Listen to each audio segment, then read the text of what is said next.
До крајот на неделата во собранието треба да се вратат неколкуте пратеници кои имаа решение за изолација поради позитивен тест или контакт со болни од ковид.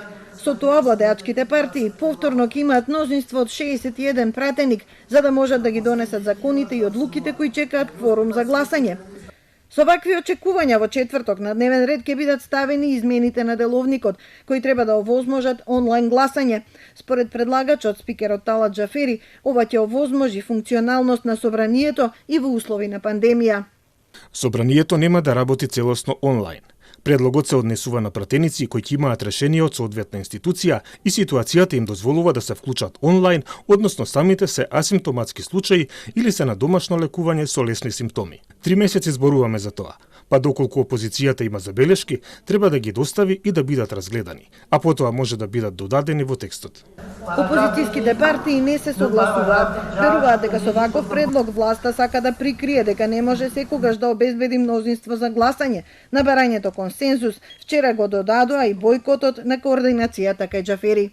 Се дава предлог закон за деловникот на работата на собранието, а ние неколку пати поред сме зборувале, сме дискутирале околу таа точка, меѓутоа ниеднаш не е одлучено. За деловник се одлучува консензуално.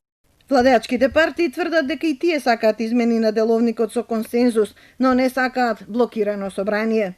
Консензус за носење на деловник во смисла на тоа како што прават сите демократски земји. Нон-стоп повикуваме, нон-стоп нема одговор или има смешен одговор дека е противуставно.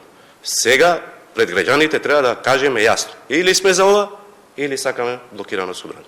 Доколку неделава биде утврдена потребата од дополнување на деловникот, предлогот на Џафери прво ќе биде разгледан комисиски, а потоа ќе се врати на пленарна седница. Според уставот, деловникот се изгласува со мнозинство од вкупниот број пратеници, односно со најмалку 61 пратеник.